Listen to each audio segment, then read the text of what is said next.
Hello everyone, we're back with another video, and today I'm going to be doing a reflection as to what I've learned in the year of 2025. Now, 2025 has been an amazing year for me. It's probably been one of my favorite years. However, I've had a lot of lessons which I'd love to share with you guys. This probably relates to some of you. I think, from January to August was probably the peak of my year, and I had so many incredible achievements. I got a new office in Mayfair. I flew my dad out in business class, my mom out in business class. I visited Monaco, Qatar, different places, and I achieved really good results. Even within my property business, I sold my biggest deal of my life with a property that's valued at £18 million. Everything just seemed to be going so well.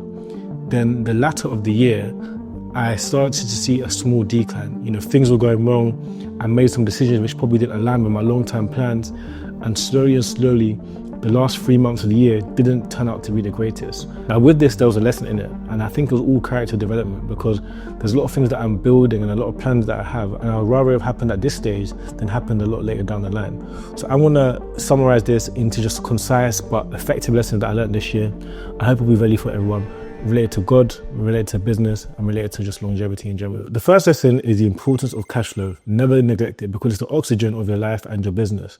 Now, don't get me wrong, having assets is amazing, and building a life where your assets can pay for your lifestyle, that's always the goal. But as an entrepreneur, it's very important to have cash flow, as you can have different seasons which can fluctuate. Now, with my businesses, I had one business which was more so for the long term, and we get large sums in chunks, and another business which is regular, consistent cash flow. Now, I made the irrational decision of kind of stopping the business because I got approached by a private equity firm, which I spoke about in a previous video. Now, that decision actually killed my cash flow for a short period of time. Now, yes, although I had my other businesses which were still bringing me large sums of money, I missed that predictable, reliable cash flow where I can put £1 in and get £5 out, for example. So I think if any of you guys have a cash flow business, never neglect it. Even if you're not liking the business, which I got to a stage where I didn't actually enjoy the business, always delegate, hire systems, reinvest that cash flow into taking yourself out of the business. Because as soon as you stop the cash flow business, it's going to now potentially affect other businesses and your personal life. And when you're now operating at your highest peak due to that reason, it's going to have a negative effect on everything. The next thing, which I think is one of the most important things of the year, is the power of momentum. Now, I think it's very easy when things are going well to take so many holidays. You might overhire. You start spending money as if it means nothing.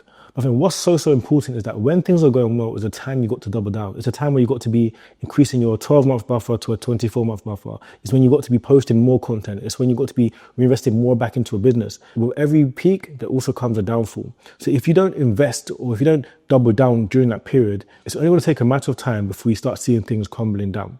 I think that was a lesson that I learned. I think when things were high and the momentum was good, I took a little bit of a break. I got a bit complacent, but I think it was very important at that period of time I should just double down. There's a famous saying which says, you don't prepare for the winter in winter, you prepare for it when it's warm. And that's the same with life as well. You don't prepare for the down seasons when it comes to the down season. You want to prepare for it when things are high and you're more in a comfortable position to do so. And that leads on to my next point about the importance of consistency. Now, most people in life don't actually achieve their goals because they're not capable. It's because they actually haven't stuck at it a long enough period of time. I think I saw a regular pattern where when it came to my faith, when it came to relationships, when it came to my business, I was constantly seeing progression.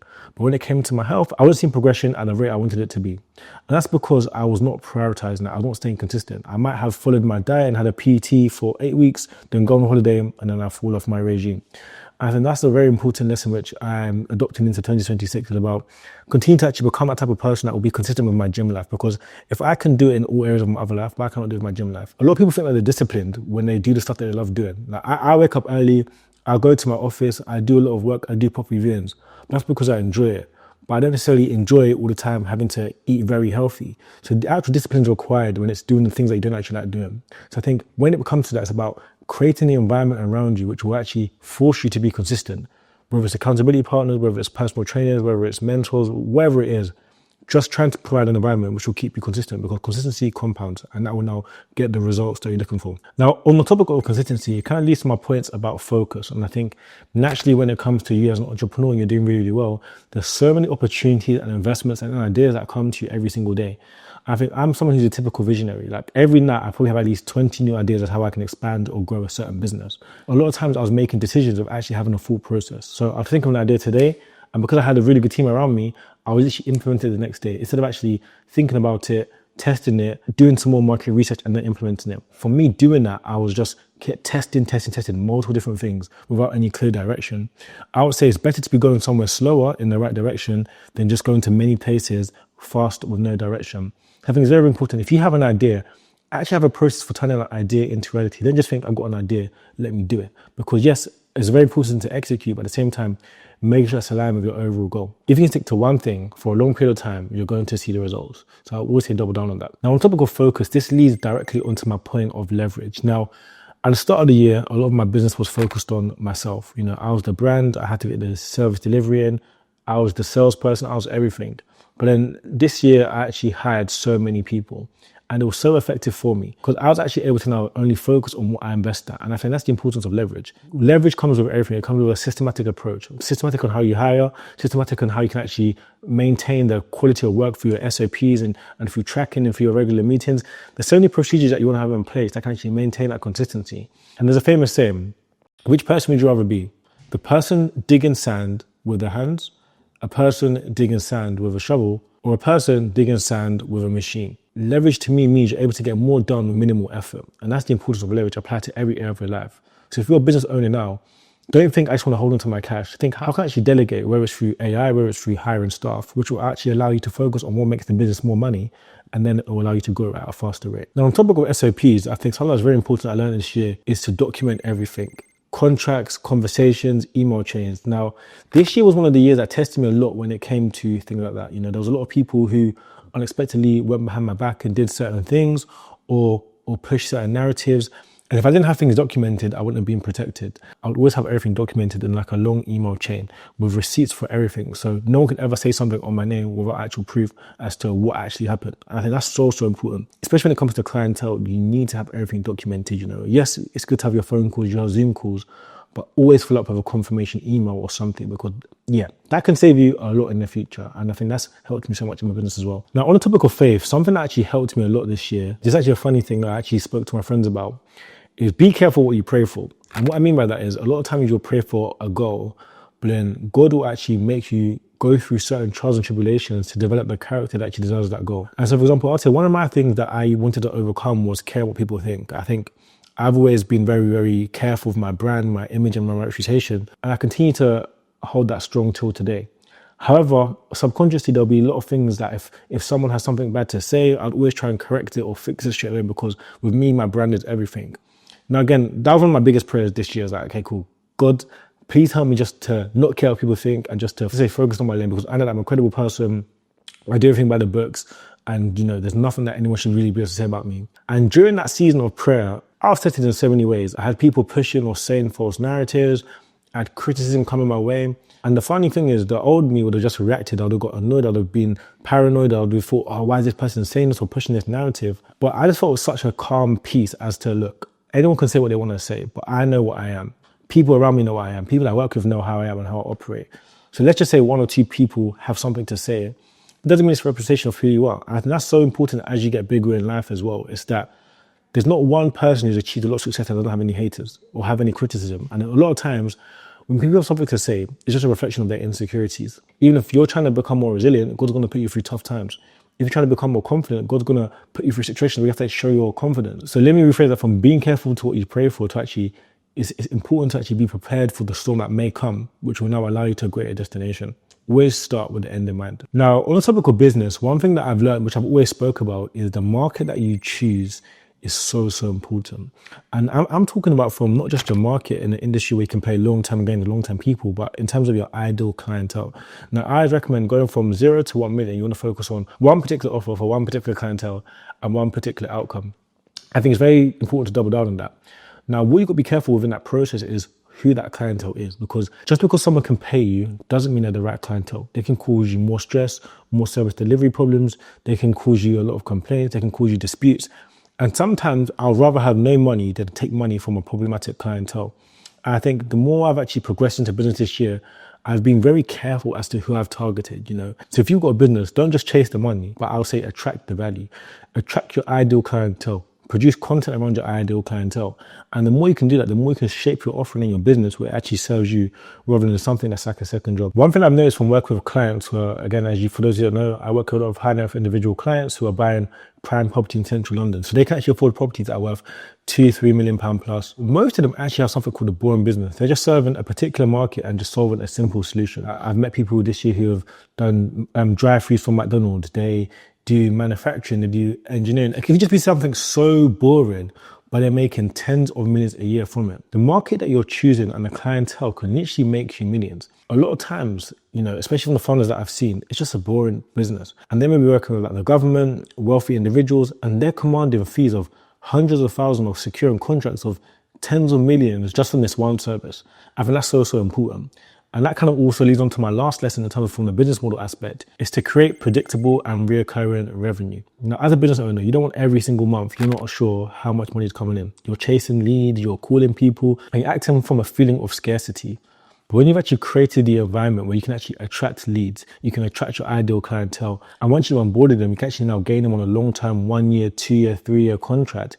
It's going to benefit you and your business a lot more because it's going to be predictable revenue every single month, which can now allow you to do better and more accurate cash flow projections. I think that's one thing that's important that I noticed between wealthy people and your average individual. Your average individual, they'll chase months. I want to make this amount this month. I want to get my pay rise. They're more so focused on the now and the present. Whereas wealthy individuals, they're focusing in decades. They're thinking, okay, cool. What decision can I make now? What business can I do now that will now still be thriving in the next 10 to 20, 30 years? So I said to myself, I want to stop chasing the short-term wins, the vanity metrics of I make X amount per month. But how can I actually build for the long term where in 5, 10, 15 years time, I know that me and my family are set for good. Now, from a mindset point of view, one thing I learned this year is that identity and your self-belief has a direct correlation to the results that you want to attain. Now, this is the thing in life. Most people have similar goals, but the difference is the type of person that you have actually become to actually achieve those goals. Now, when I sold my biggest deal this year, so the property I sold the house on, I used to always go down that road when I was younger. I used to view luxury properties. I used to always be in rooms such as in Mayfair before I even got my office. I actually wanted to become that type of person that deserved the success before I actually achieve it. And that helped me so much down the line. So if you have a goal in life, don't just chase the goal, but chase the identity that you have to become.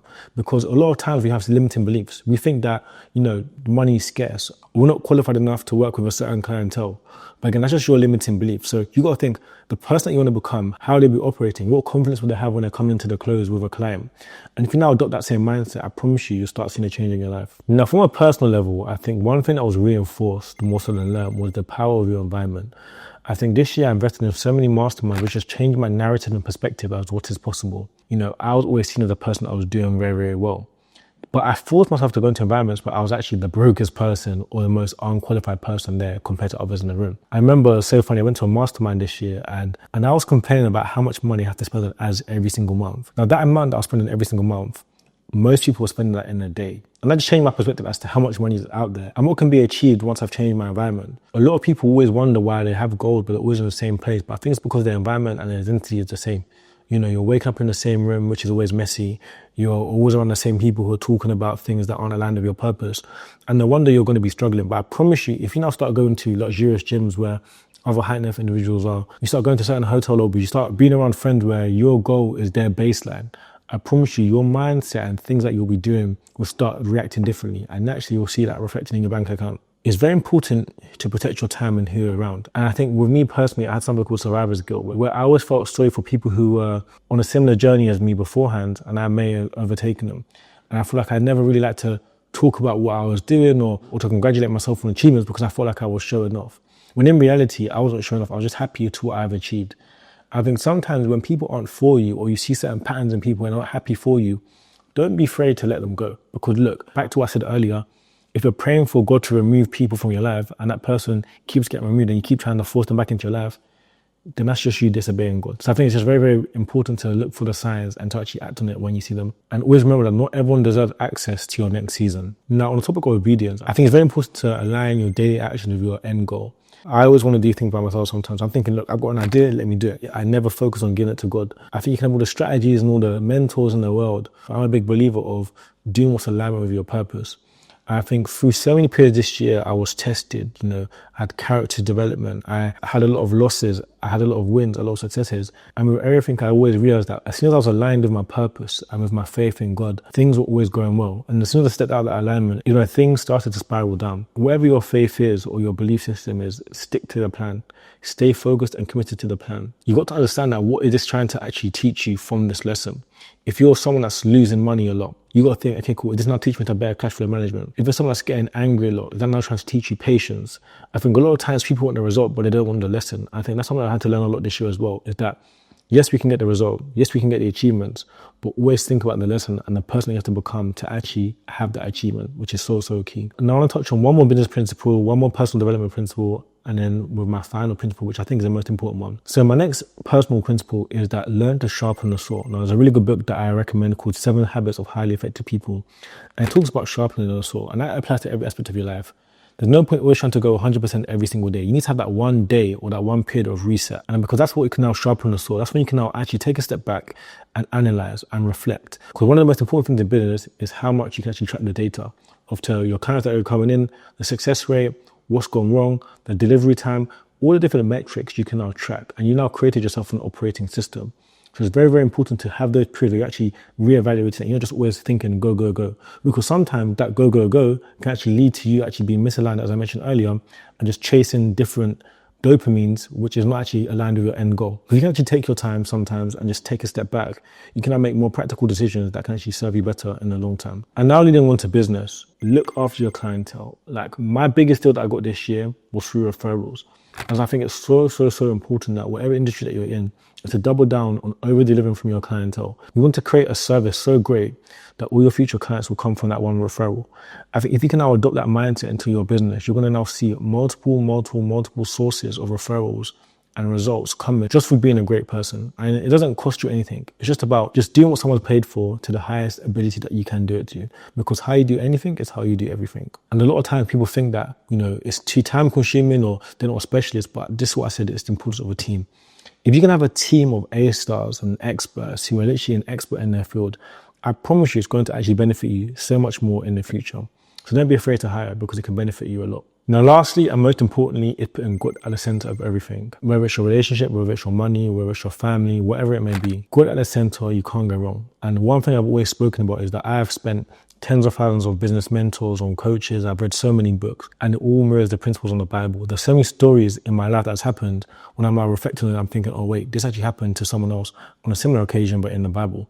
I think if we can now just adopt these principles into our life, you will generally see longevity. I think a lot of times we're chasing quick wins, what looks good now, but always look for the long-term game. How are we going to make the decisions now that's going to benefit us in the long term? Every successful client I've spoken to or worked with, they've all said, always focus on the long term. I think the more you guys can do this, the more you'll see great results. Now, as I step into the new year, I'm going to take all of these lessons and make my 2026 incredible. And I think the main things I want to do is have number one, focus. I'm going to be having 10 businesses that I'm working on. I'm just going to have like 1 or 2 businesses I'm just going to be focusing on diligently and just doing my main thing in that business and having an ecosystem that operates around it that can now allow us to operate it to the highest standard possible. Number 2, I want to double down on relationship with God, putting him at the center of every single thing that I'm doing. And I'm not going to make a decision now unless I've actually now asked God about that decision and make sure that's aligned with my long-term plan. And number 3, I'm going to just stay consistent with everything, with my gym, with my health, with my relationships with God. Everything I need to do in life, I need to stay consistent. And again, it's not about necessarily being a disciplined person, but it's actually becoming the type of person that actually deserves those goals. It's about creating the environment and having the accountability around you that will make achieving those goals a lot easier. It's such a great year, so many lessons, and I thank God that this year I made more money than I've ever made. I've also lost a lot of money. I've had so many highs, I've traveled to so many countries, but I've also had periods of being down and reflecting and feeling frustrated, and I've had stuff that's tested my character and my patience, but again, it's all been a character development for the man that I am becoming. So I hope you guys enjoyed it, and let me know if you guys like these sit-down videos. I'm going to be doing a lot more of them. And if you want to watch a video about how I nearly sold my company to a private equity company, click here. If you want to watch one of my previous vlogs, click here. And if you want to know what I think the best business to start in 2026, click here. But I hope you guys enjoy it. And depending on when you're seeing this, I'm just wishing you all a very happy new year. And I believe that all of you guys will achieve your goals as long as you apply this practically and stay consistent. And most importantly, give it to God.